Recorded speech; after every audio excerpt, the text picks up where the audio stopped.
on and so forth. And so we need to make sure that we're scaling back some government spending, we're prioritizing road funding, and making sure that we have a good, healthy road system here in the state of Michigan. There will be a point in time where if we don't act, we won't be able to even keep up on repairs. So it's imperative that we prioritize that funding and we do it in an excellent way. But as I mentioned before, we're here to talk about energy policy changes here in the state of Michigan. I would say probably, and Jason can correct me if I'm wrong, probably one of the most aggressive transitions to renewable energy, I would say, in the nation. I would say we're right up there with any other state. And Jason Hayes, he's here with me from the Mackinac Center for Public Policy, and he's going to help us dissect it into to educate us on how it's going to affect our state. Now, a little bit about Jason. As I mentioned, I don't know, is there anybody here that's familiar with the Mackinac Center for Public Policy? They're just a great organization. They're a free market think tank based right here in Midland, Michigan. And Jason is the director of their energy and environmental policy as well, if I'm not correct. And he's really become one of the most prominent energy experts in the Midwest, I would say. And so, with that, would you all help me in welcoming Jason here to Sheridan, Michigan? All right, thanks, Matt. And how far I can wander? Yeah, that's fine. I've got my controller right here. Perfect. So if people can see the slides, then we're good to go. Pat asked me to come and talk about the legislation that was passed last December. So you get an idea from the title. Spoiler alert, the energy bills are not really going to do much good for the people of Michigan. So like I was saying earlier to some people in the room, if you read the newspapers, if you watch TV, if you listen to movies, if you listen to radio, you already get all of the reasons why fossil fuels and nuclear and reliable energy is bad and terrible and frightening, right? Okay, so you already get that. So I'm not here to tell you that. I'm here to give you the other side of the story. And like we said, the net zero bills failed the test. So what we'll talk about here today is the new energy policies that were passed in December. Then I'll go through 7 principles of sound energy policy, take a look at what we can expect as we go forward, and then I'll give you 4 sound energy policies based in the 7 principles. Okay, so starting off with the energy policies. So before I start, what I want to let you know is that a lot of the times when you're dealing with policy issues, especially environmental or energy issues, you'll get people who are real just convinced, like, I've got the right answer. And you'll, like, podium or pulpit pounding kind of speeches. That's not really the case. When you're dealing with public policy, there are no solutions. Understand that there are trade-offs. And so as we go through this list of 7 principles and what we can expect and 4 policy solutions that I have, what I'm trying to do is get you educated, so when you're voting, when you're making decisions about energy policy, you're just better informed. You can choose the trade-offs yourself because you've gotten both sides of the story. So the first thing we'll do is we'll look at the bills that were passed. Last year in December, it was late November, early December, Governor Whitmer signed, it was basically 4 bills, 4 or 5 bills. But the first one here is Senate Bill 271, which is now Public Act 235. It was signed and passed into law. And what it does is it implements or imposes a renewable energy standard. So the state will have to get 60% of its electricity from renewables. Essentially, that means wind and solar by 2035. And then by 2040, it'll have a 100% clean energy standard. So clean energy allows nuclear after 2035, which is good for us. It also allows natural gas, but natural gas has to have 90% carbon capture. So that sounds good, right? But the problem with 90% carbon capture is that that's never been done anywhere on the planet.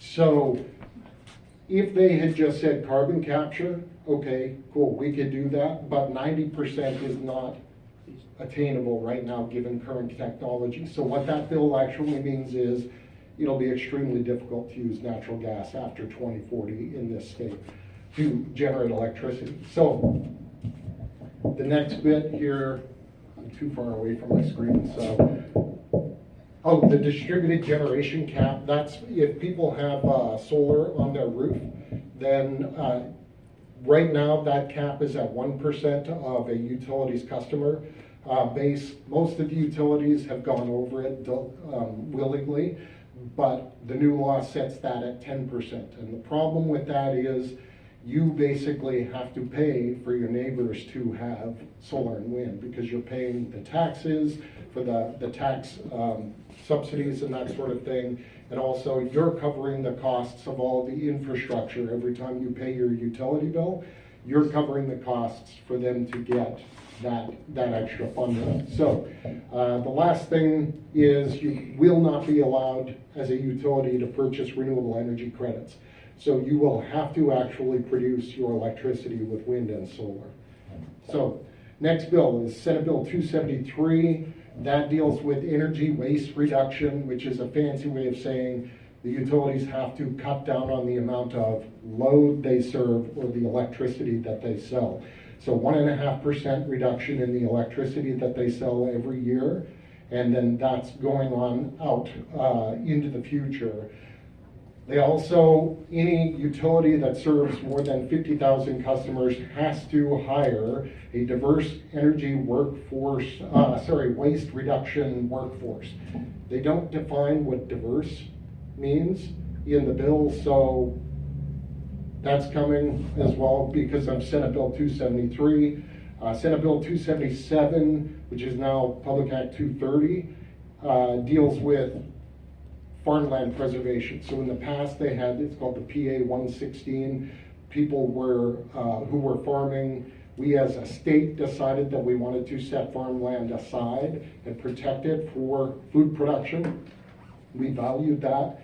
The new bill, Senate Bill 277, allows that farmland that has been saved and protected as farmland in the past can now be developed as a solar facility. And it can stay that way for up to 90 years. Okay, so part of the challenge with this is they say at the end when the solar is done, when you're finished using it for solar, you have to within 1 year return it to agricultural production.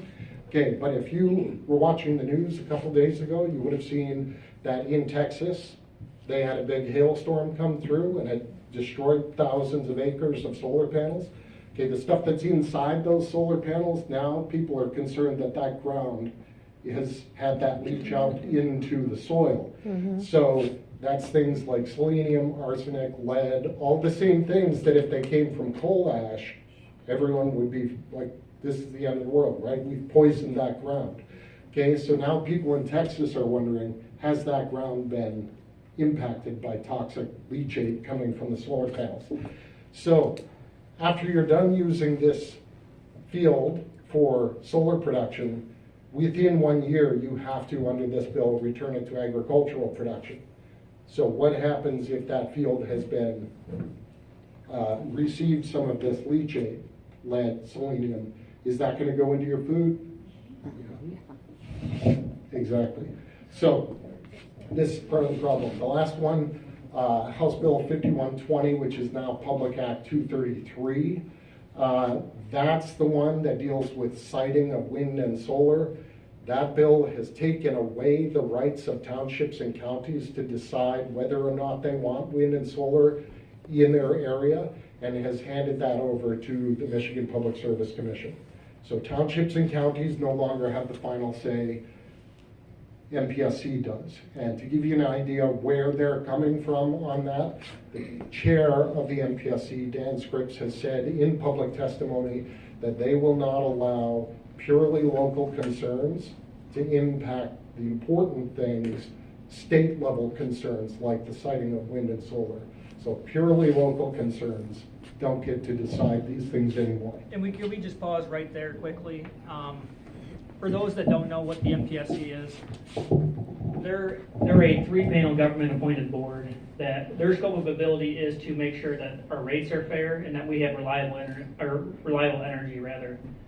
They are not in the siting business, so this is expanding their scope into that. But what they were designed for in statute is to make sure that we have reliable energy and affordable rates.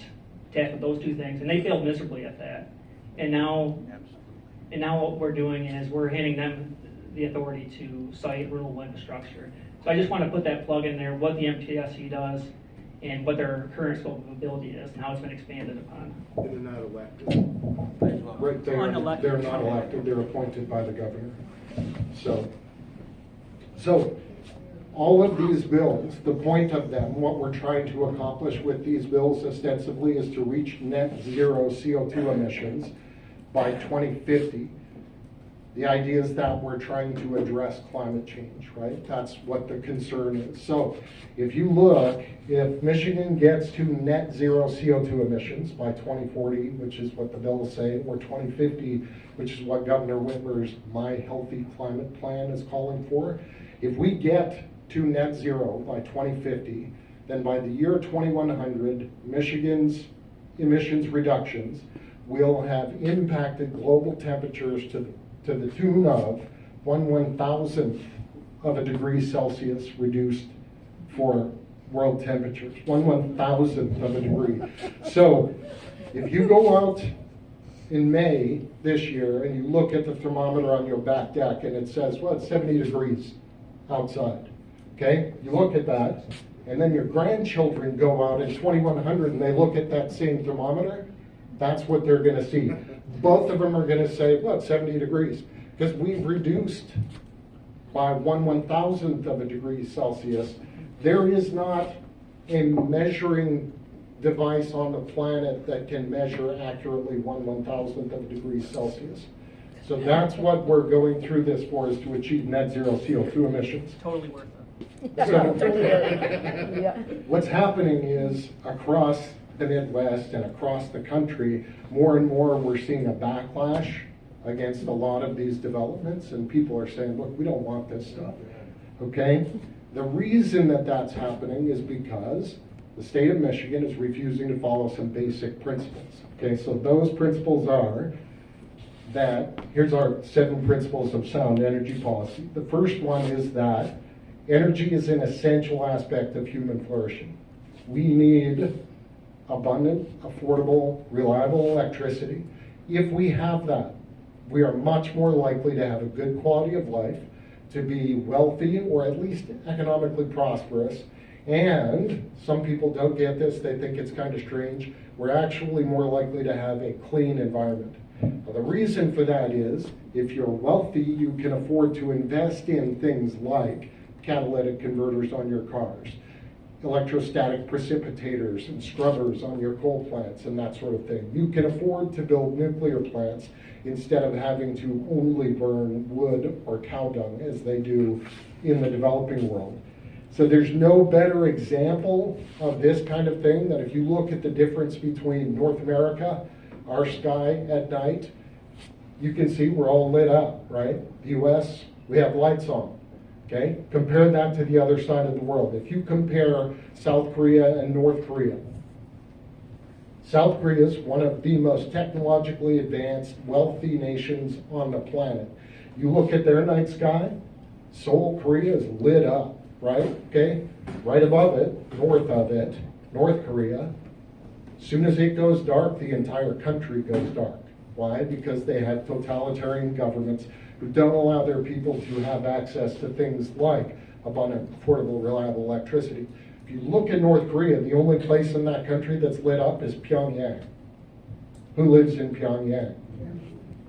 Right, it's not you and me. If we lived in North Korea, we wouldn't be in Pyongyang. It's the senior guys, the elite of the group, the government guys that get to enjoy lights and heat and energy. The rest of the country goes dark.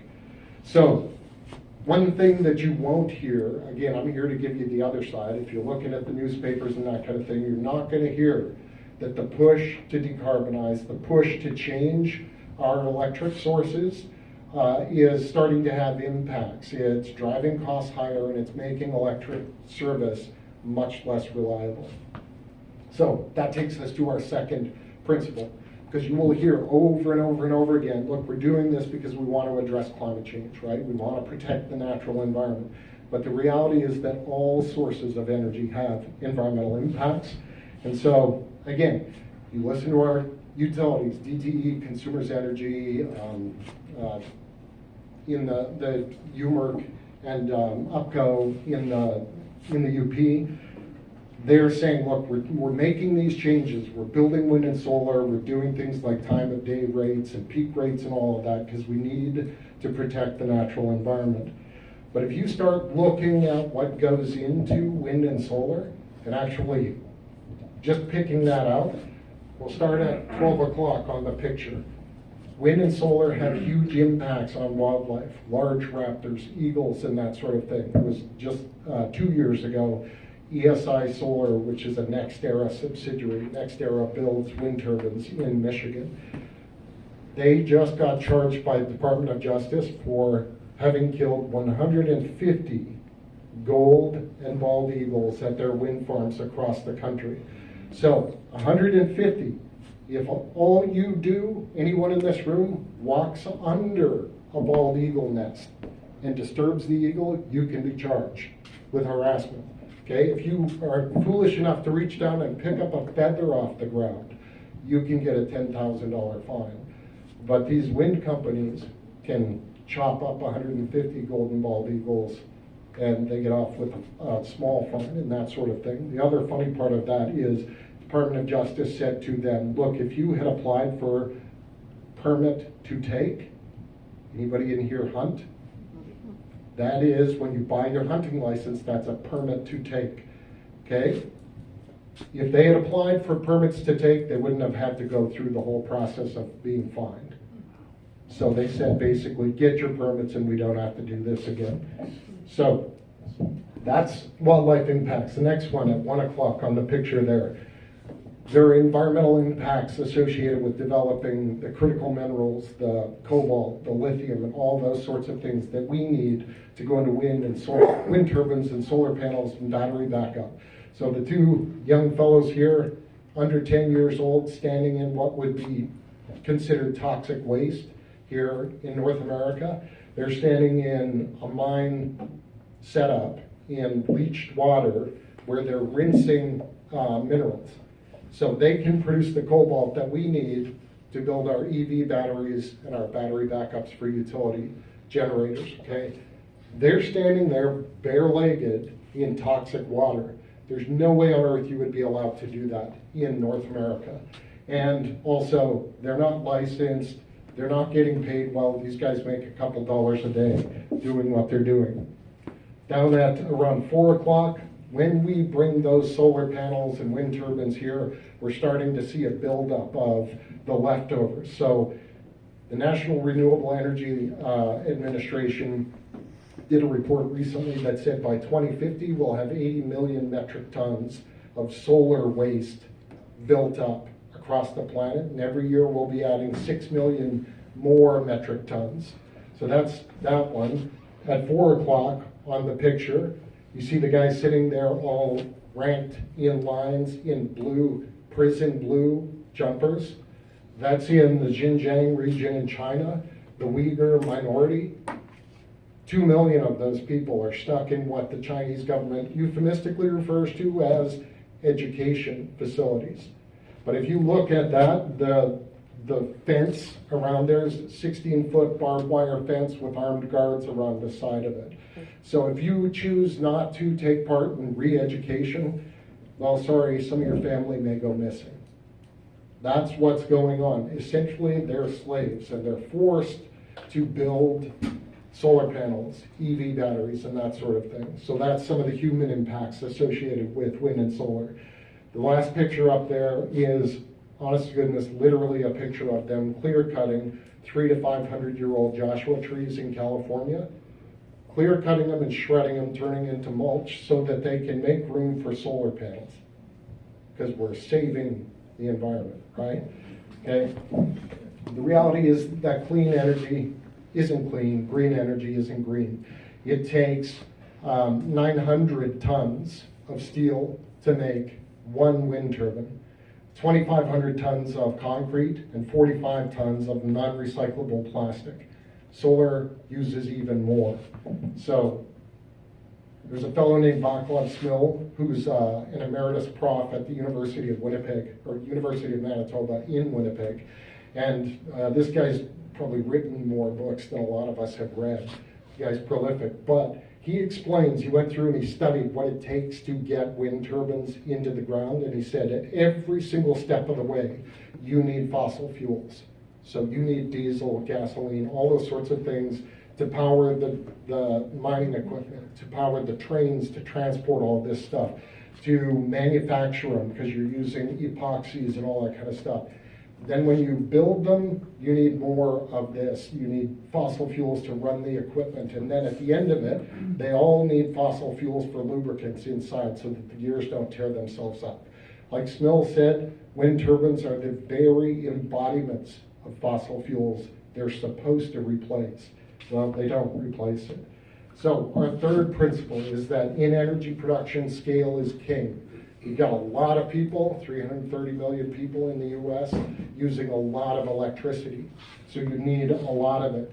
If you look at one picture of one proposed development, the Carroll Road solar development that they tried to put in down in the southeast, south of Detroit, this one solar plant facility would have taken up 1,600 acres, several million solar arrays, to use some of the most productive farm ground in the state to house these solar panels. So when I point that out, kind of always jokingly say, but so what? It's not like we use that farmland to grow our food or anything, is it?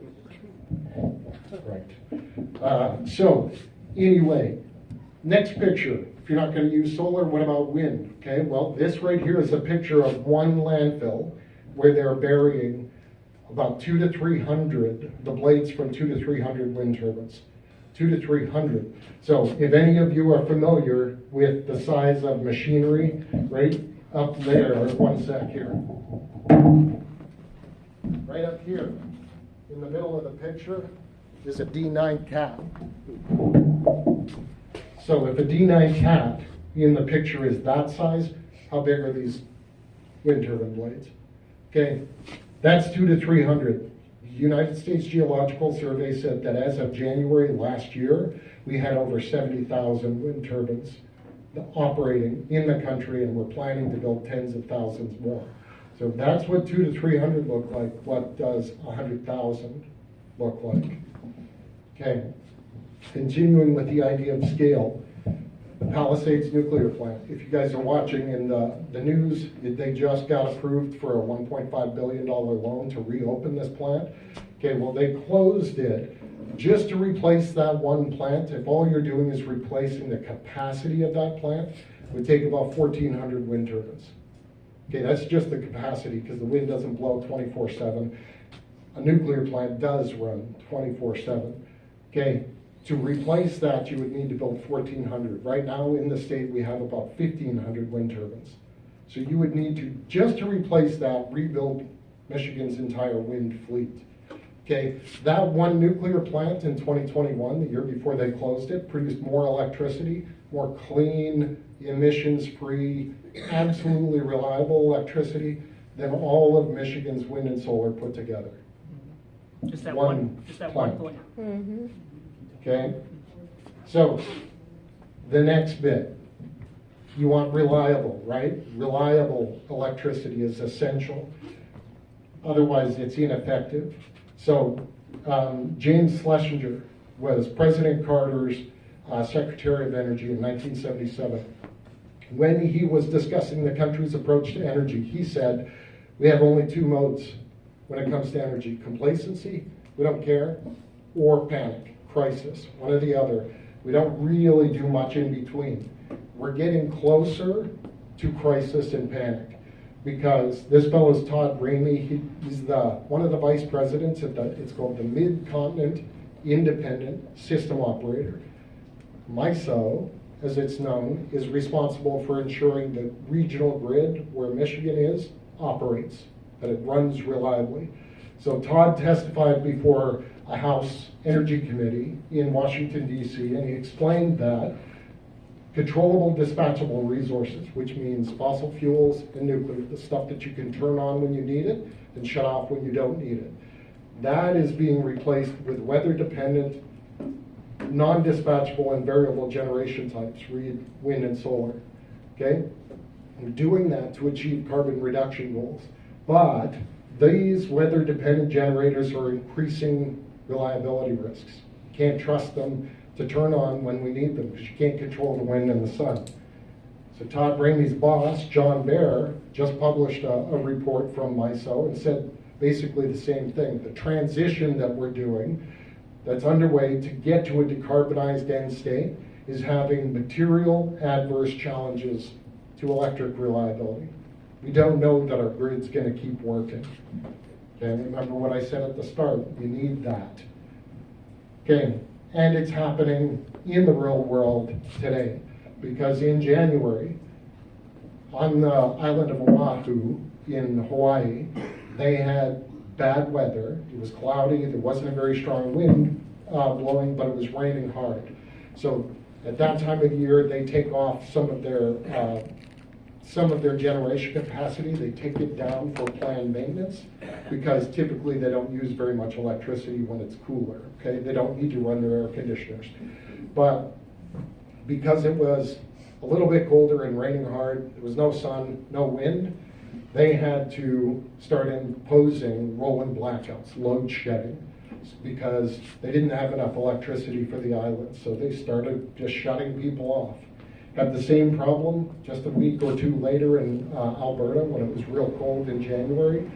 The province was telling people in Alberta, look, we don't have enough electricity. You need to stop using things like don't run your heaters as much, don't charge your electric vehicles, don't run your dryers, don't run your electric stoves, because we're in danger of having the grid collapse.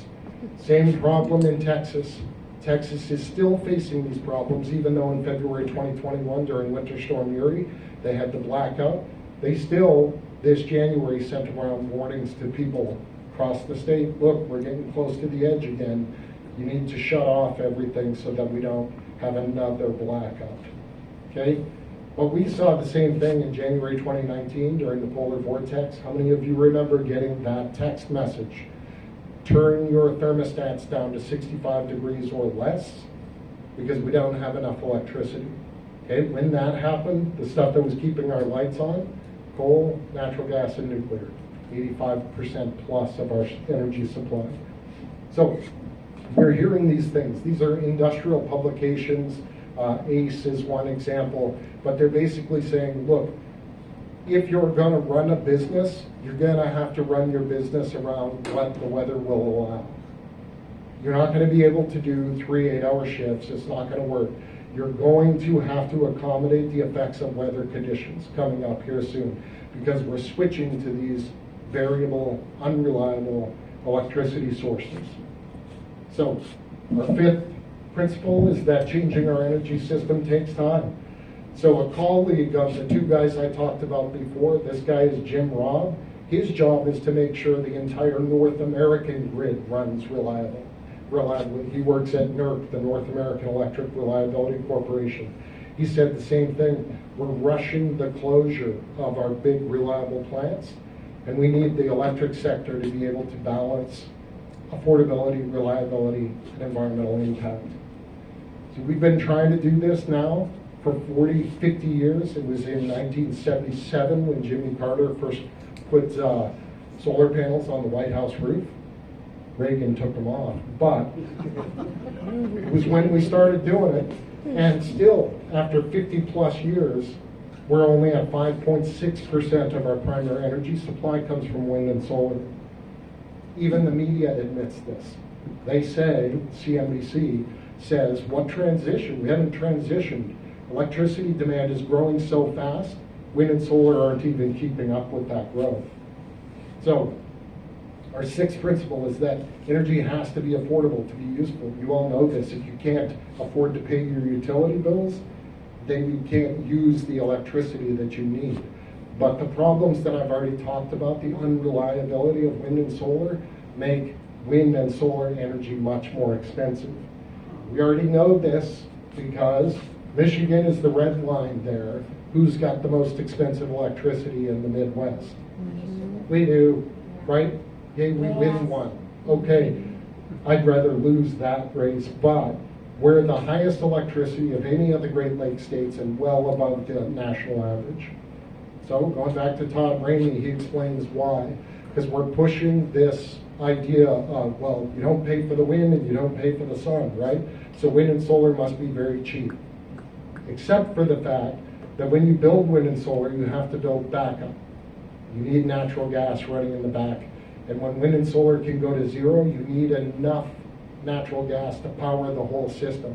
So you should have just built natural gas in the first place. Okay? You also need to build transmission. All of these costs have to be borne by the consumer. So the notion that wind and solar are really cheap is a non-starter. The last of our 7 principles is that energy subsidies harm more than they help.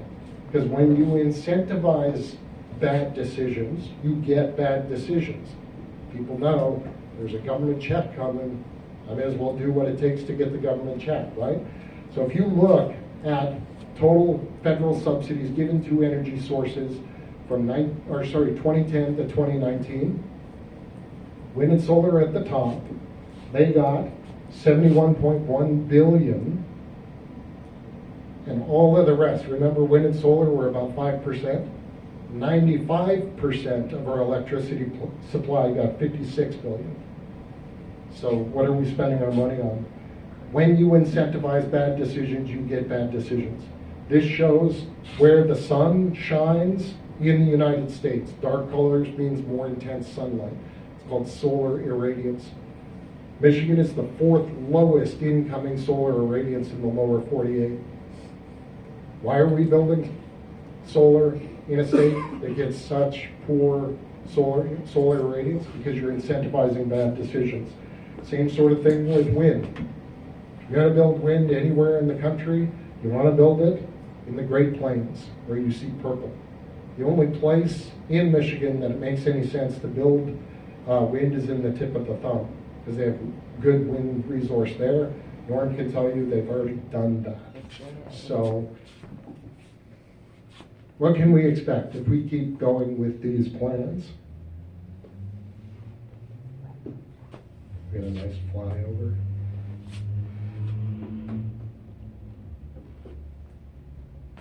That's what we can expect. The lights will go out. We'll see insufficient power supply, soaring costs, whatever name the utilities or the government tries to put on it. They'll call it things like demand response and load shedding. Demand response doesn't sound very bad, right? Blackout does, okay? So they'll start off with things like that. Then they'll start doing things like, well, we'll give you incentives. Remember all these cards you get from your utility? We'll give you a $25 gift card if you let us come into your house and turn off your air conditioner when it's hot. Incentives, right? Don't be surprised, you're already paying for that on your utility bills. You have surcharges on your utility bills to cover those sorts of things. The free chargers that you get, free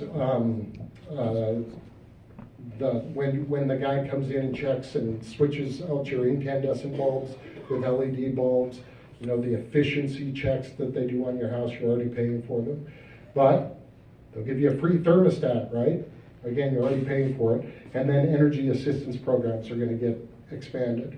The other part, you'll start seeing again things that I told you from Hawaii, Alberta, Texas. You'll start seeing more what they call conservation demands. Limit your air conditioner use. Don't charge your EV. Those kind of things are coming. And when they don't work, rolling blackouts, what they call load shedding. Same thing that happened in Hawaii. Electricity shortages, you will have to operate your business around when the weather allows you to. When the wind's blowing, okay, then you can bring your crew in and let them produce widgets or whatever it is you're producing in your factory, but not when the wind's not blowing. So, does the new legislation pass these 7 principles? The bills that we talked about at the start. In a word, no. None of them meet any of those 7 principles about human flourishing, impact, the scale we need, reliability, the time it takes to switch them over, affordability, and subsidies. They fail on every count. So then, 4 policy suggestions quickly here for you. What we should be doing first off is focusing on reliable, affordable, and flexible energy sources. Things that work even when the sun doesn't shine and the wind doesn't blow. When it's -20 out and there's no wind, you want heat in your home. You want those reliable, flexible systems. Next up, stop subsidizing all forms of energy. They should compete on a level playing field. And then whichever one wins, we're supposed to be free markets, right? Okay, let's do it that way. Whichever one can give people the service that they want at the lowest price, do that. Our third one, retain existing plants for their full life cycle. Right now, part of the reason why our rates are going up is because we're closing down plants 15 years early. So the Campbell plant down near Holland, they're closing that one down 15 years ahead of schedule. But we're all paying for it still, because the utility, when they got approval from the Public Service Commission to shut that plant down early, they also got approval to keep charging us for the plant, even though they're not going to be using it anymore. At the same time, they're going to charge us for all the new wind and solar and transmission and all that they're going to build. So it's like you guys buying a house, getting a 30-year mortgage on it, living in it for 10 years. I don't want to be here anymore, I'm going to go buy a new house. Buying the new house, getting a mortgage on it, and driving a bulldozer through the first house. Still have to pay the mortgage on it. So now you're paying mortgages on 2 houses and you're only living in one. Mm-hmm. That's what we're doing. Yep. So our last one, build natural gas and legalize nuclear. We should be building more nuclear plants. It's our safest, most reliable, cleanest form of energy, and gas is definitely able to do the job. So, do those 4 policy options that I just offered, do they meet the 7 principles? In a word, yes, they get all of them. And so I'll end there. If people are interested, you can scan the QR code, sign up for my Substack, and read the things that I write about this kind of thing. And then also you can look at the Mackinac Center's website, mackinac.org, to find PDF versions of the publications that are sitting on the back table, if there are any left. I'm sure some of you already have them around the room. But other than that, turn it back over to Pat. I'm happy to answer questions or whatever. So before we open it up to questions from the audience here, I want to talk about affordability and reliability, and specifically speaking, the country of Germany. Because I always use this as a good case study. We have the country of Germany. It's relatively the size of the state of Montana. They were about at least a decade ahead of us into their transition to renewable energy. And here's the results of that. At one point in time, their rates were about 300% higher than the U.S. average rates. Go on to the reliability side of things. Rolling brownouts and blackouts were a regular occurrence. They've completely had to deindustrialize their entire economy. It's really shot their economy in the foot, quite frankly. Now they're backtracking. Now they're swallowing up fossil fuels like they're going out of style. They've realized their mistake, but we're continuing down that same path. You would think we would learn from their mistakes, not take their policies in a more radical direction. That's what we're coming to here in Michigan. And I don't know, Jason, do you have any sentiments on that? Yeah, Germany's plan has been a long, slow train wreck. It's harmed the country. Germany is known as kind of a manufacturing center, like the German manufacturing, everybody knows about that, but yet manufacturing plants are leaving the country and going to the United States and other places because their electricity is so expensive. So they were concerned they were going to lose the last of their aluminum foundries here a few months back. I don't know if the foundry is shut down, but they were worried that plant was going to go. Their electricity is still it's 300% higher than even the high areas, like Michigan has high electricity rates. Germany's is 300% higher than ours. So definitely they have done immense harm to their economy. And the amusing part of it is that after they did all of that, they shut down their nuclear, they shut down their coal, they built wind and solar, and when the Russian gas shut off after the response to Russia invading Ukraine, they all went back and they fired up their old lignite plants. So lignite, for those who don't know, is the lowest ranked coal. It's referred to, when they did it in Texas, they called it burning dirt because it's such a low ranked coal. So anthracite is the highest, it's almost pure carbon. Lignite is the lowest. So if you're going to burn lignite, you're producing more CO2 than other forms, bituminous and subbituminous and anthracite. So they're basically burning dirt to keep their people warm and keep their lights on. So that's, and I've heard other European countries say the same thing. So there was one of the government ministers from the Czech Republic basically said, in the midst of the whole dealing with the Russian gas thing, they said, we're going to burn whatever we need to burn to make sure our people have reliable electricity and heat. So that's what happens. When it gets close to the edge, like I said, it's either complacency or panic. When panic sets in, then you're like, okay, the lights come on, now it's serious. When it's -20 and the snow is falling, you want reliable electricity. And that's the direction we're heading in. Now, I want to go back to Michigan and just talk about the reliability issues that we've had here. Now, most of them have been on the distribution side of things. You're talking our utility companies not trimming trees as effectively as they should be, things like that. But now as we're transitioning into renewable energy, we're having reliability issues on the generation side of things as well. And I want Jason just to touch on the max gen events and how frequent they've become in the last number of years. Could you touch on that just a little briefly?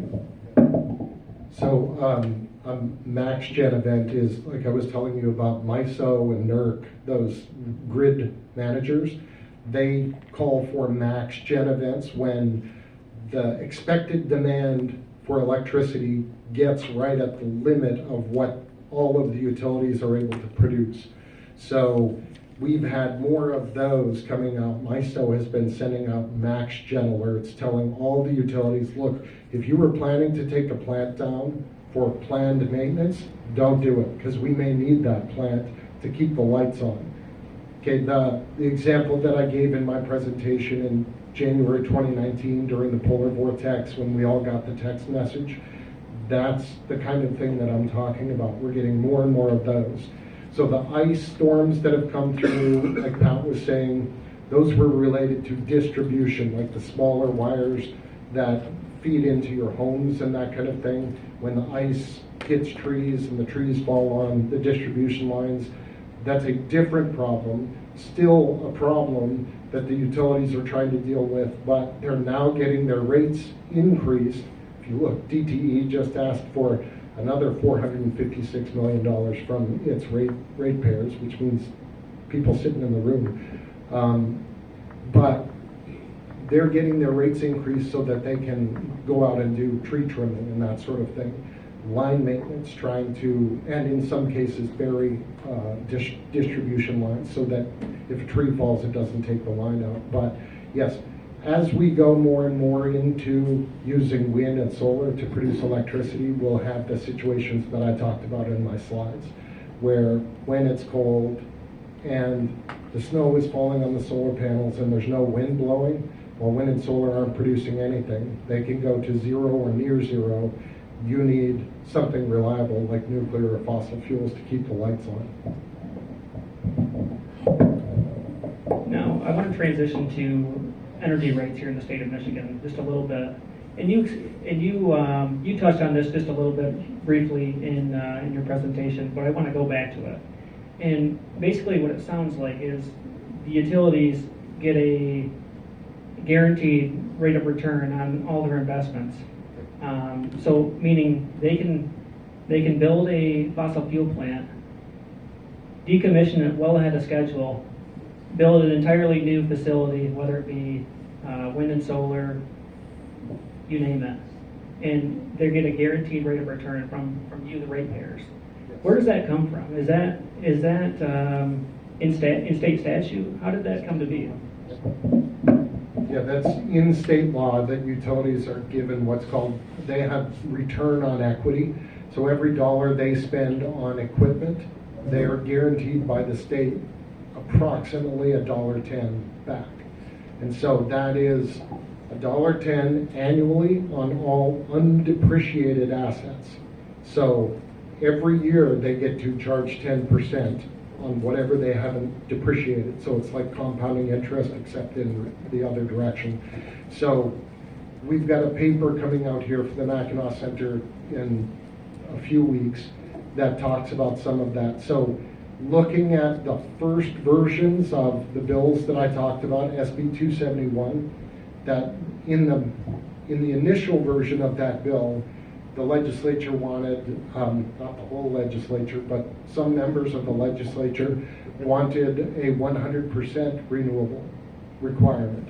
And so we modeled what it would cost the state to get 100% of its electricity from wind, solar, and battery backup with existing nuclear plants, so the Palisades and Cook and Fermi still running.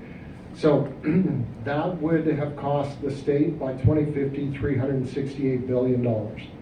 So to everybody in the room, what that meant, each household, your annual electricity bills would go up by just over $2,700. So 2,746 to be specific.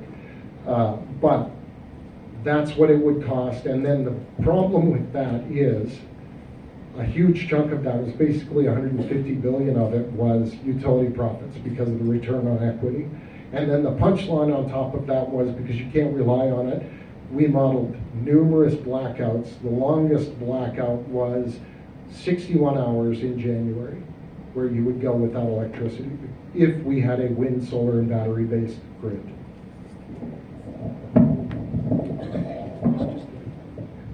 That's a pretty stark example of what could take place. Now, keep in mind, folks, we do have the highest energy rates in the entire Midwest. What are we, about 18 cents per kilowatt hour, somewhere right in there? 16 to 18. Compare that to a state like Ohio. What are we looking at there? Ohio's about 12. What about Wisconsin? Even Illinois is cheaper than us. Even Illinois, my goodness. I think as a legislator, it's extremely frustrating to have the highest energy rates, the highest auto insurance, you name it. We have a pretty high cost of living in terms of our residents here. But I think, part of the problem I feel like is we have so little competition here in the energy sector of Michigan. We have basically two companies that run the entire state in terms of DT and Consumers Energy. So we really have a lack of competition to drive down the price. But that begs the question, do free market principles, do they apply in such a regulated market such as energy? What are your thoughts on that, Jason? Yeah, I'll scroll back to the slide here. We'll get there. Bear with me. Oops, did I go? There we go. Okay. So if you look, the red line is Michigan, and you ask, do free market principles work? In 2000 to 2008, we had statewide electricity choice. Just the same as like with your phones. If you don't like AT&T, well, that's okay. You can go to Verizon or you can go to T-Mobile or something like that. We had electricity choice in Michigan from 2000 to 2008. If you look at 2000 to 2008 on that graph, where's the red line? Below everybody else, right? Okay, 2008, we got rid of electricity choice. What happened? The rates went back up, right? So everybody's rates are going up, even Ohio and Illinois both who have electricity choice, but ours are going up faster. Again, we're winning that race, great, huh? So ours are definitely higher than all the other Great Lakes states But when we had access to competition and choice, our rates were lower than everybody else's. So it clearly works. And thank you for that answer. It's funny, the utility companies in Lansing, they always say free market principles don't apply in a regulated industry such as energy. That's completely false. The results speak for themselves here. When we had energy choices, it drove down our energy costs here in Michigan. But now we have a regulated monopoly between two utility companies. We have to end it. We have to end that here in the state of Michigan. The residents of this state would be much better off. Pat? Yes, sir. Jason, maybe, I don't know if you know, I'm sure Jason knows exactly what happened to Gary Glenn. Oh yeah, that's it's a former legislator in the House of Representatives, actually a former energy chairman, and he got on the bad side of one of our major utility companies, specifically, well, probably both of them. I remember the ones from Consumers Energy. They went on this dark money campaign, and I would say they probably single-handedly prevented him from prevailing in a Senate race, because he rocked the boat too many times. He called out our utility companies for what they are, and it didn't end well for him. And I'm sad to say that our dear friend Gary Glenn actually passed away a couple of months ago at this point, but he was a staunch fighter for energy choice here in the state of Michigan. Do you remember the snake ad that Consumers Energy had on television during? No, I'm out of that media market. I saw a few examples. I saw a lot of mailers. I saw that, and I marched in the St. Patrick's Day Parade with Gary Glenn. When I saw that ad, I knew he was toast, because it was very well done, and it had snakes slithering around him and portraying him as a snake. Yeah, and our utility companies, they have a lot of power in Lansing. You just whisper Consumers Energy and DT, and they get what they want. They practically wrote this entire legislation from my perspective. I want to touch briefly, because we talked about a lot of negative aspects for energy policy here in the state of Michigan. But believe it or not, there are a few silver linings. Jason mentioned one of them. We're going to potentially reopen the Palisades nuclear plant, an 850 megawatt facility. Again, that powered more energy than every wind turbine and solar field combined here in the state of Michigan. It's incredibly encouraging news. We're actually reopening a nuclear plant that closed down. I don't think that's ever been done before, has it? So along with that, they're also going to they're going to build a couple of SMR, small modular reactors, to go inside with their major nuclear plant. How far away are we from SMRs being feasible? There's not too many in the country, are there? Yeah, they're still at the research phase, but Holtec, the company that owns the Palisades plant, said that they plan in 2026 to put in their permit application for the two small modular nukes, and they'll basically, the two, if they get them built, they'll be the same size, essentially, another 800 megawatts as the original plant that's there. So they'll have 1,600 megawatts there. And they're putting the permit in 2026. They're hoping to have the permit approved by permit approved and the modules in place by 2030.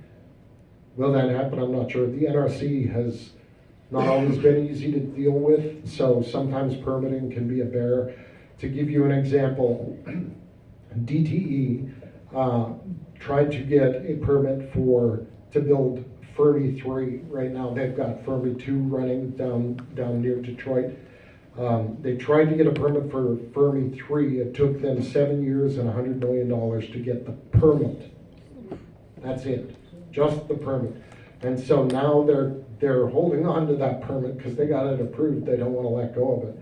They're not building the plant yet, but that gives you an idea of some of the difficulties associated with going through the permitting processes to get a nuclear plant approved and built. So, but they are working on it. Hopefully they'll have two small modular nukes sitting beside the Palisades plant, providing clean, reliable, affordable, and for those that are concerned about it, CO2-free energy. Yeah, that's incredibly positive news, given the reality that we're facing here in energy policy here in the state of Michigan. And Jason mentioned it, the regulatory barriers to build a nuclear plant is almost impossible. He mentioned NERC, they're the regulatory body that oversees nuclear energy here in this country. And we really haven't built a new nuclear plant probably since the 70s, would you say? But we just got Vodal online in Georgia. So the Vodal plant just went online a couple months ago in Georgia. So it's the first one we built in about 30 years. That's fantastic. And one of my colleagues, he has a couple of contacts within NERC, the regulatory agency for nuclear energy, and it sounds like Palisades is going to be a go. It sounds like they're going to get it done. That could be a game changer. It really could be. And I don't give Governor Whitmer a lot of credit on too many things, but this is one area where she's actually correct on. She's been trying to assist us in getting Palisades reopened. It could be an absolute game changer for the state of Michigan. Really that's all the questions that I have for Jason, but I want to open up to you guys.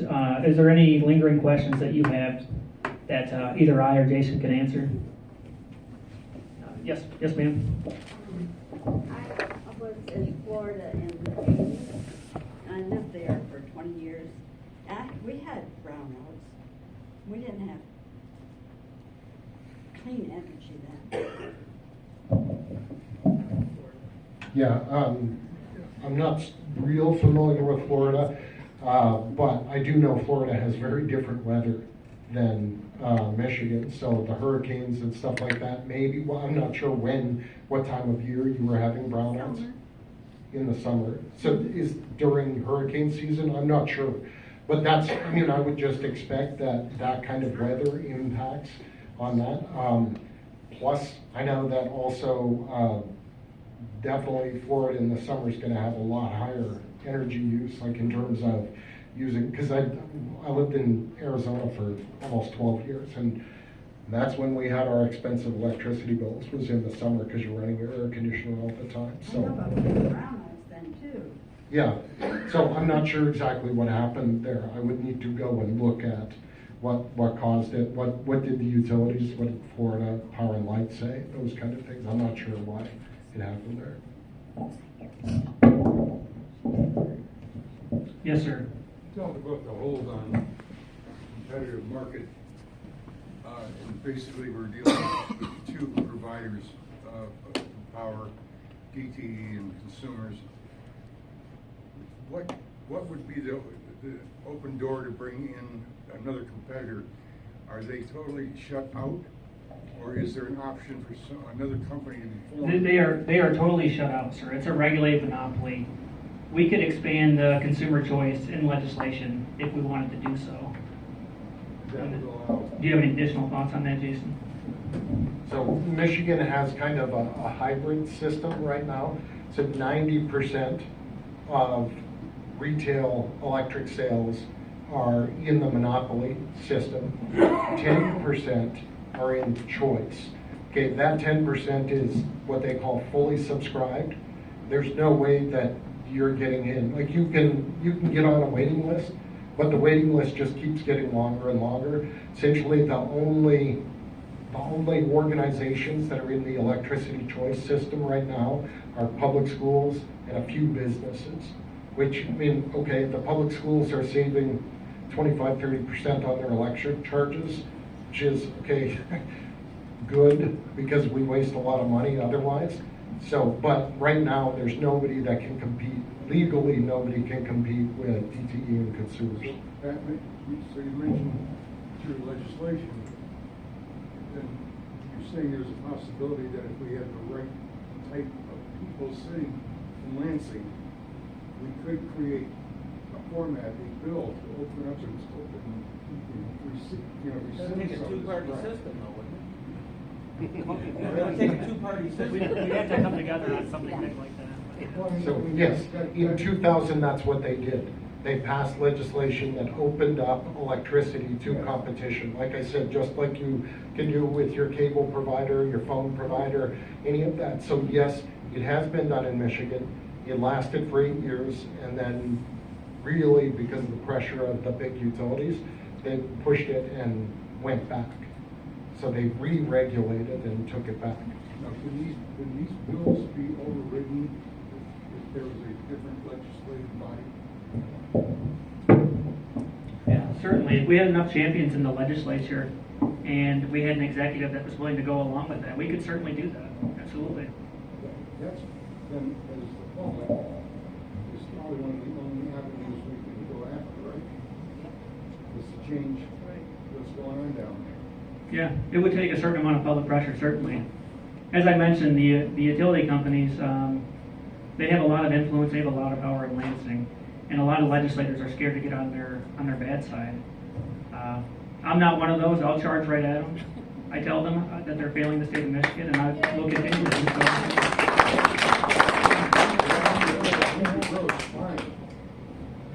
Yeah, certainly.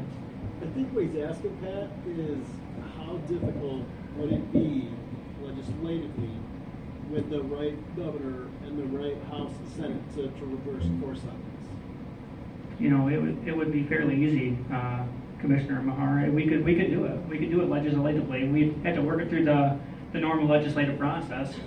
You know, both the House and Senate, and get it to the governor and have him sign it. We could do so. We did it back in 2000. We could do it again. Yeah. Hold on just a second, sir. Ma'am, do you have a question? Don't know much about DT or consumers. Is there any foreign influence on those two companies? Is they're so powerful? You know, I don't believe so, ma'am.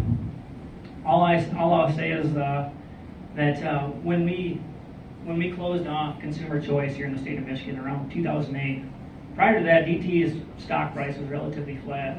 Since that time, it's risen pretty dramatically speaking. So it certainly benefited them financially. As far as outside influences, I really don't have a good answer for that. I don't think so. They're a publicly traded company, I will say that. Glenda? I think one of the problems is educating the average person. Most people don't even know this stuff's going on. So if we can educate them, that would make a change no matter who's in office. Because they would get public pressure. See what I'm saying? Yeah, absolutely. That's why I'm... That's what we know this is going on. I talk to people every day. Right. Well, that's why I'm putting these together. I want to educate the public. I want to inform you guys. And so we can put pressure on the legislature, put pressure on the governor and the executive branch and their bureaucracy, and make them do the right things for the state of Michigan. Maybe you could get some sort of a committee with people that love it and maybe start educating people, get flyers and stuff like that. You know? No, I'm trying. I'm certainly trying to make the relationships in Lansing, working with my Democratic colleagues, trying to inform them of how this is going to harm their district. How we could change energy policy for the better here in the state of Michigan. And that's literally what I'm doing, like why I'm here tonight. I'm booked in the next few weeks to speak in Snover and Caro, and all over the place. I've spoken in Brighton, Clarkston, Petoskey. I'm trying to think of all the, making the loop around the state, doing presentations like this. And you guys can applaud yourself, because to the extent that you support stuff like what Pat's doing, or I mean, you're welcome to go to the Mackinac Center's website and support us too. The extent that you do that, it makes it possible for us to get out and do this kind of thing. Yep. What about the people who not support everything you say and have educated themselves? That's the First Amendment's a good thing, so I'm all for it. Yeah. If I can't defend what I'm saying, then I shouldn't be doing this. So absolutely, if you disagree with me, then feel free to say, here's where I disagree. Yeah. Yeah, but you have to provide some facts with that disagreement. Yeah. What we're Drown doing. out in Florida. Right now, I just came to listen to you. I understand that, and you're entitled to your opinion. I respect your opinion, just so you know. But my job is to educate my constituents to the best of my ability with the knowledge that I have, and that's what I'm doing here tonight. But yeah, I don't have any problem. If you disagree with me, good, then let's have the discussion, because maybe you have a fact that I don't know. And I would love to hear it. So I'm more than happy to listen. What you got? Make sure she didn't get it all. Ma'am, do you have a question over here? How did the word get out about this meeting meeting tonight. The only way I knew is I called your office to see when the next meeting was. Yeah, most of my outreach was through Facebook and other social media platforms. Okay. Can we put it in the Daily News again for people that don't have that? Yeah, I think we might have sent it to the Daily News. They pick and choose what they publish and what they don't. I can't be certain that we send it to them, but I try to send them press releases and events that I have going on, and they typically are pretty good about doing so. But I will do that in the future. I will make sure that that our local newspapers have access to this and that they can publish it for you folks. And you know, if you have any other suggestions, and try to, in terms of outreach and trying to get the word out about events like this, I'm all ears, certainly. This is very educational. I didn't know all this. I watch the news, but of course they don't tell you this on the news. Yeah. You know. Well, no, no, the media certainly, most of the media certainly wouldn't display this information. But yeah, that's my job. You know, I'm here to just educate and inform to the best of my ability. And I appreciate you coming. Kurt? Does Michigan got the legislation to dismantle existing power plants as they want them taken offline? Like totally dismantled and scrapped out, like I believe, I want to say Colorado was? So there's never any going back, no matter whether the new system fails, and no matter what if the legislation was replaced, there's nothing left. That I don't know. Let me turn it over to Jason and see if he has an answer for you. So in a word, yes, they have the ability, once the plant is torn down, you are not getting it back. They can mandate it scrapped out for pennies on the dollar and not be able to be rebuilt without. That's what happened. So the Palisades plant is a good example of that.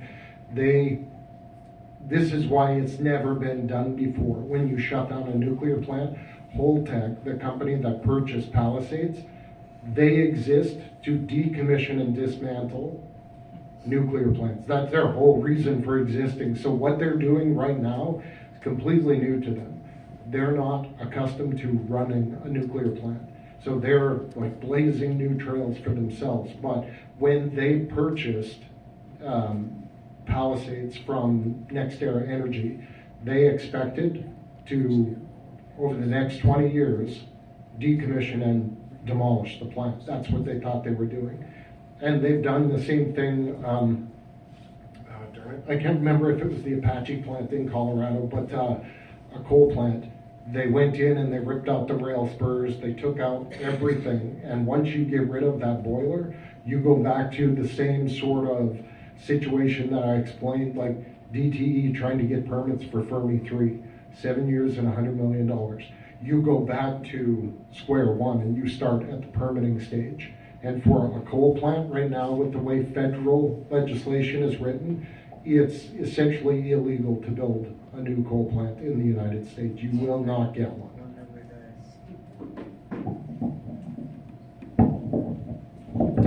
Yes, ma'am. This is a question for Jason. Are your slides available to see at a different time? I didn't take pictures of them. Is there some place to find your slides? Yeah, I can send them to Pat, or I'm sure I've got a business card here, just come and ask me after and I can email them to you. Okay, and a follow-up question is, if you give me the slides, can I share them with other people? For people who didn't Yes. come to this meeting, because the slides really tell a complete story. So Mackinac Center just has a general rule. Anything that we publish, you're allowed to distribute, like go on our blog and cut and paste and all that. The only thing we ask is you just say where you got it from. Okay. So give us, like, attribute it to us. Don't take the watermark out that says Mackinac Center. There should be on Yeah, there, there is on the back corner. Yeah. And also, Michelle, there are some hard copies of this presentation, I believe, as well. The I brought different things, but the 7 Principles of Sound Energy Policy, there were copies of it there. If there aren't any more, let me know and I can get you copies. Yeah. I saw those, but they're not quite matching what you have up there. Gotcha. I will get you the PowerPoint presentation, Michelle, and you can distribute it as you see fit. But Mackinac Center is just a fantastic resource for really any legislator in Lansing. You know, I looked at them not only for energy policy, tax policy, regulatory reform. They're just a fantastic organization. I can't thank them enough. And I really, Jason, I can't thank you enough for making the trip down here. This has been fantastic. Is there any other lingering questions out there? Oh, yes, Ken. The current legislative goal that was signed into effect here in November by the governor with the courtesy of Joe Tate and Mary Van Congress is rides on Public Act 295 of 2008. And I believe Jack Spencer wrote an article in March of 2013, I'm sure you recall it. Judge Posner in the Seventh Circuit is litigating a case out of an appellate case out of Colorado on mandates, in-state mandates. The in-state mandates that are now, they want to push, what, 60% you said earlier? It's a violation of the Commerce Clause of the U.S. Constitution. So we have a base root unconstitutional law. And you want to address this with the legislature the way it's been for the past 20 years, and has not fought back or rolled back on this when we control voting houses in the governorship for 8 years. And the courts now we've lost to, we're all for two American justices. But the bottom line is we have an unconstitutional mandate going on in law in the state dated from 208. It has to be addressed. These amendments they put in are nothing but a feeding frenzy, and you're very kind on how you refer to the lobbying efforts of DTE and Consumer Power. And when they went after Gary Glenn, they spent $5 million against him. I wouldn't doubt it for a second. And they spent $500,000. They actually spent almost $1 million against Tom Barrett when he was running. And they spent $500,000 against John Bice, because that was the trifecta going after this nonsense. And you're right, they are very vicious. And when we don't have people with backbone, thank God you have the backbone to stand up. We need more of you like that. Hopefully we get some more in there, come up here in the summer here in August, and then of course in November we can do it through the docs. I have a quick question for you. The special election in Wayne County, are you following it? Did you see it? Yes, sir. You're talking about Josh Powell? Yes. Yes, sir. How does it, what's the inside? What are you all thinking? Is there a possibility to bring a tie before? Stranger things have happened, but I'm not getting too optimistic about it, Ken. If I'm being honest with you, that is stronghold Democrat territory. Yes. Stranger things have happened, though, certainly, and we're putting effort and resources into that race. But yeah, we've been following your efforts. We're praying for it because we need it. As am I. Yes. We need more backbone in there. You need to go after the root cause, which is an unconstitutional mandate. We shouldn't have in-state mandates because they're draining for us. Somebody asks where they get the money. They take it as Jack says. They take it. Jason, I'm sorry. Jason, they take it right out of our back pockets through mandates. The $462 million more we have. There's only 10 million people in the state. Right. There's only I don't know, a rate customer, 4 to a household. So that's 2.5 million house customers, residential customers in the state off the top of my head. That's really we're getting into. Yes, absolutely. So that DTE only serves about, I think it's around 2 million customers. So this is DTE asking for it. So I think it was Detroit News said that it would mean that DTE customers would pay an extra 37 cents a day on their utility bill. So about $9-10 a month each. But that starts to add up. This is classic Gordon Tullock public choice. It's diffuse expenses, concentrated benefits. So the utility is able to enjoy the concentrated benefits, but everybody in the room paying $10 a month, they're like, well, it's probably not worth it to fight this, right? Okay, well, the utility's getting $465 million extra dollars because everybody's paying an extra 37 cents a day. That's a great point. Thank goodness I am not a DT or a consumer's utility customer. I have a Homer Strike County. It's a local co-op around here, and they don't buy into this Green New Deal agenda nonsense, in my opinion. They do a pretty good job. Rates are a little bit higher, but you know, they certainly, reliability is certainly not as much of an issue with that organization. Don, do you have a question? Just a quick question and then maybe a couple follow-ups. But is it accurate to say that these energy bills were passed pretty much right down party lines? That is 100% accurate. And I'll go one step further even. There's been 3 major energy rewrites in the past 20-some years. They've taken years to implement. They passed these in a matter of months, along party lines. No input from any stakeholders, except for you know, some of the radical environmental groups. The utilities got a seat at the table, but certainly Jason wasn't there. Certainly a lot of these folks with really good insight and sound energy policy, they weren't at the table for these discussions. So I'm just curious because I know that they were presented, both sides were presented with at least the statistics that 80% of their Democratic constituents were not for removing local control. They were presented with those statistics. They saw them. I'm curious why they don't seem to care. You got to understand, a lot of my Democratic colleagues, they represent urban areas. Yeah. Who's getting stuck with the renewable infrastructure? Mm-hmm. The rural Michigan. So, Mm-hmm. you know, that's a big part of the equation there. But 80% of their own constituents didn't want them to vote this way, and they still did. What's going on there? Like, Right. they don't care what their people want? No, I mean, they're on a crusade for green energy. I'll just leave it at that. They will ignore every fact out there. They want this. Green energy meaning green in somebody's pocket. Yeah. Ben? I have a question that I've just been wondering about. I read an article, Jason might know the answer to this. The article said that for the really large utility scale solar are put in, that it can actually raise the temperature of the area by 2 degrees. And if you compare that to the chart you showed, how little it's going to change putting all this infrastructure in. Wow. Is that true? Yeah, locally it can raise the temperature 1 to 2 degrees. So just right where Yeah. that development is, wind can do the same thing because it slows down wind speeds. So wind, we've all stood in a cold wind in Michigan, it cools you down. So if you're slowing down the wind speeds, then you're warming things up. In that area. Yes. Okay. Thank you. Thank you both for doing this. It is very educational. My concern, my comment with the governor pushing these EVs, requiring more electric, and our grid is now taxed as it is, and she's going to switch it over to renewables, making it even worse. But now we're going to throw EVs into it too for more electric. How stupid is that? Seriously. It's pretty stupid.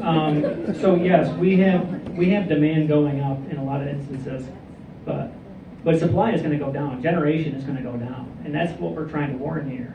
And Michigan is going to go dark if all of this gets fully implemented. Michigan will go dark. There's no question about it. And we used to have to worry about summer peak times. Now we have to worry about winter peak times. And how dangerous is it to lose power in the winter? Well, Our senior citizens are going to be at risk. Our other vulnerable citizens are going to be at risk. We need reliable energy. When you're talking about like Palisades and what have you like that, and I'm clueless with this type of thing, I know it provides a lot of electricity. I can't imagine how much per state that covers. If you put one or two of these smaller that you're talking, how does that compare cost-wise? And I know it's years down the road to have those put in through permits and what have you, versus all the turbines and the solar and the kickbacks and all that that's going into that, all the money. How does it compare cost-wise with nuclear? Okay, so in the paper that I was explaining, I said that if we do wind, solar, battery-based grid, you're looking at $368 billion by 2050. If you do net zero, meet Governor Whitmer's net zero goals, but you do it with keeping the existing coal plants in place and putting carbon capture on them, and then as they age out, replacing them with nuclear, our modeling showed that you would save 180 billion of that. So basically it was 209 billion. So there is absolutely no way to do net zero inexpensively. It's going to cost a lot of money. But the difference is, like I said, $2,746 in increased costs for the average household in Michigan with wind, solar, and battery. It's $1,500 in increased costs if you go with existing coal plants with carbon capture, existing natural gas with carbon capture, and then transition over to big nuclear plants. They're called APR 1400s. But if you go to them and then use small modular nukes for what's called peaking power, so peaking power is on a really hot summer day when everybody turns on their air conditioning. Then you need to pump out more electricity.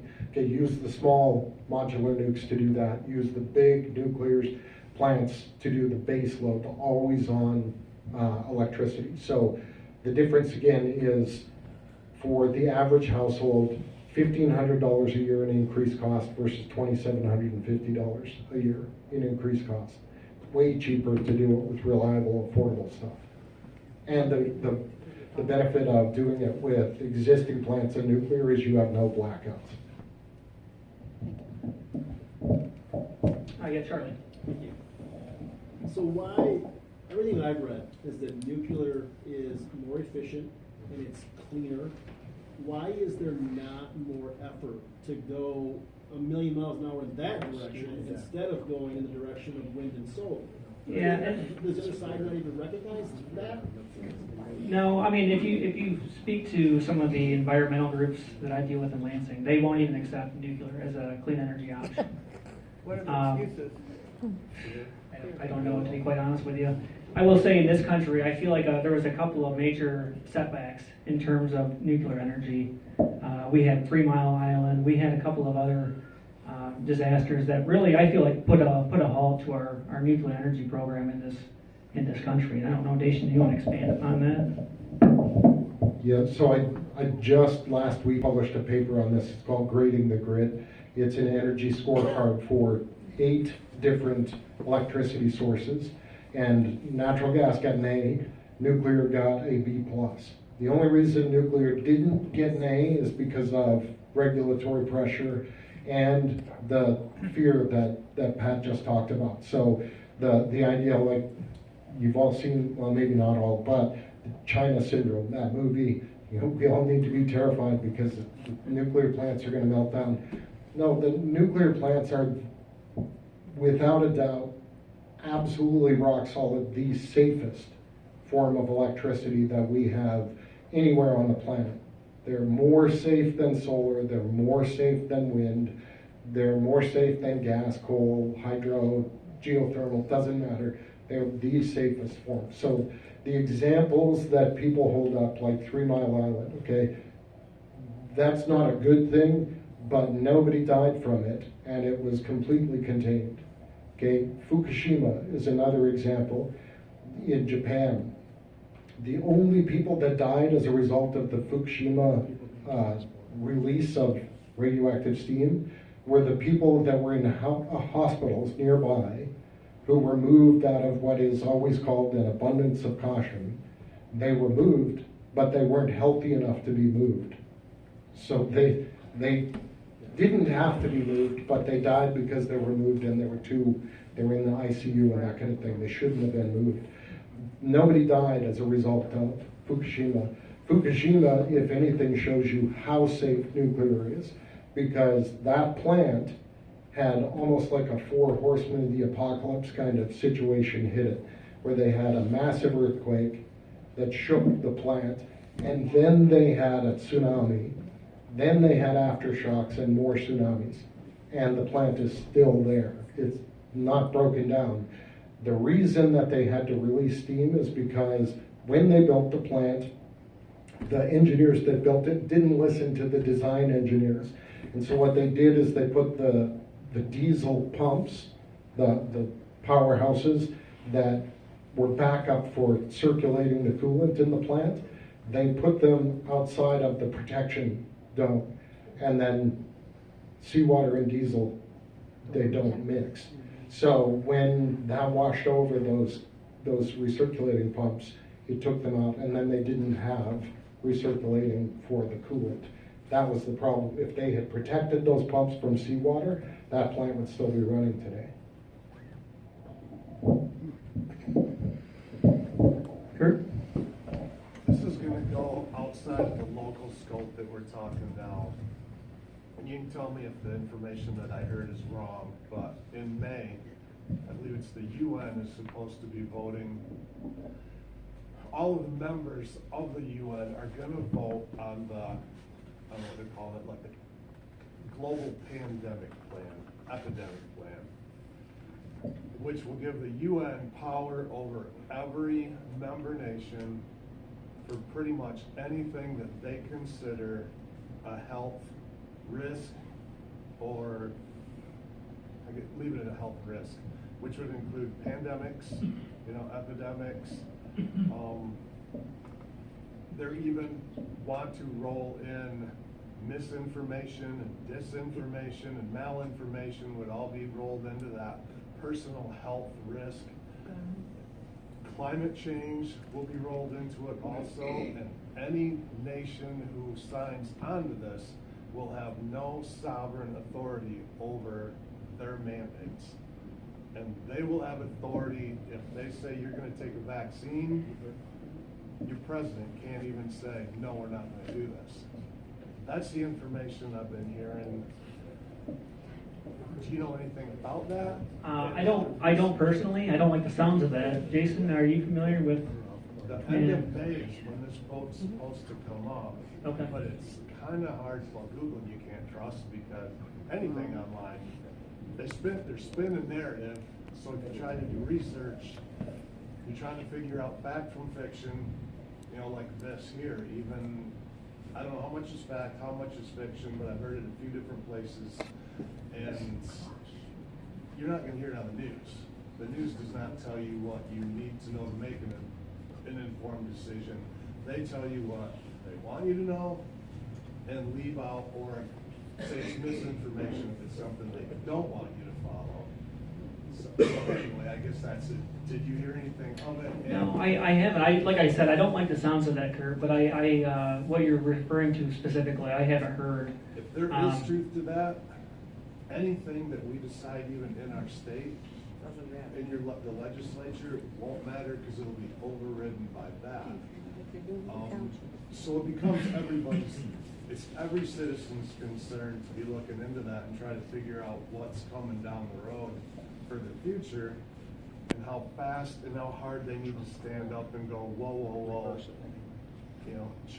turn the ship around before it's too late. That's my concern. Sure. Where in the world where do you prove and disprove? Right, that's the thing. We live in such a, it's almost like information overload. There's so much information out there. I don't know which sources I can trust anymore and which I can't. That's why I really have gravitated towards something called like Substack, where I subscribe to trusted sources, people that I do trust. I subscribe to Jason Hayes. I subscribe to Dr. Peter McCullough. All these individuals that I really do have great amount of respect and trust for, and I pretty much had to cut out our national media because they turned into nothing more than propaganda. Even the conservative, Fox News, I won't even watch that anymore.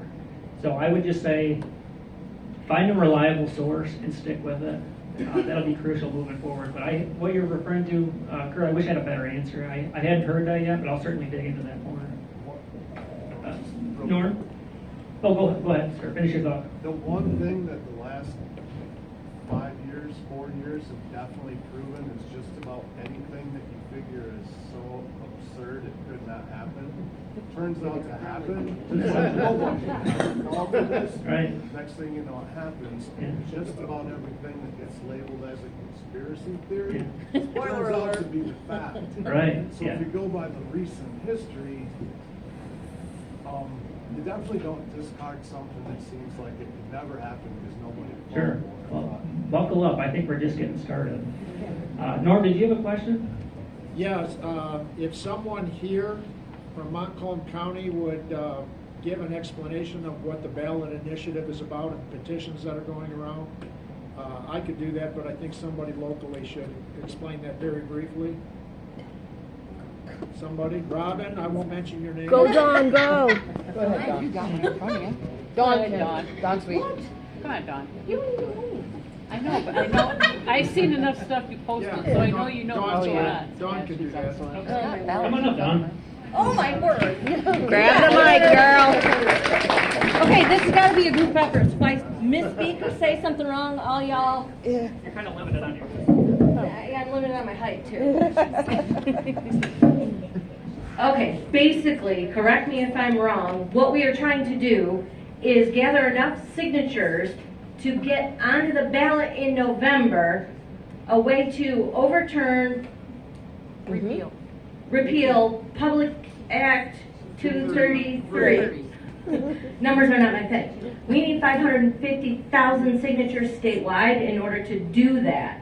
That act, by the way, is the one that actually removed the right of local control for siting from our local townships and actually placed it in the hands of a 3-member bureaucrat board that is not elected and therefore not responsible to us as the people, and we can do nothing about it if we don't like what they do. So it took the power out of the hands of local elected officials and placed it in the hands of bureaucrats that are responsible only to the governor. For wind, solar, and battery. For wind, solar, and battery right now. But more's coming if we let this pass. So we need to stop her now. All right. Good job, Dawn. Thank you. I concur with everything that you said. I hate to do this, folks, but I got to wrap it up. I have a newborn son at home, and my wife is going to kill me if I don't get home soon. Thank you, Kevin. So, first off, I want to thank you all for coming here tonight. It really means a lot that you took the time out of your busy evening to come and listen to some young politicians spout off about Lord knows what. But you guys made the effort, you came here, and I hope you learned something from this presentation. I want to thank Jason Hayes from the Mackinac Center. Thank you so much for coming here. Thank you for what you do for the state of Michigan. We need more people like you. And lastly, I want to thank the VFW for allowing me to get my town hall meeting and have it here at this building. I wanted to have it somewhere centrally located in the district, and the VFW was gracious enough to allow me to occupy their space. And also, just one more plug, they're having a dinner for Vietnam veterans, well, really all veterans, on Saturday. If you have a family or family member or a friend that is a veteran, specifically a Vietnam veteran, have them come to this dinner on Saturday night. It's going to be a good spread. Again, thank you all for coming, and as always, if you need anything from me, get a hold of me. I'm probably one of the most successful politicians you'll meet. Just give me a call, give me a text, shoot me an email, and whatever I can do for you, I will. So thank you all. Thank you. Thank you.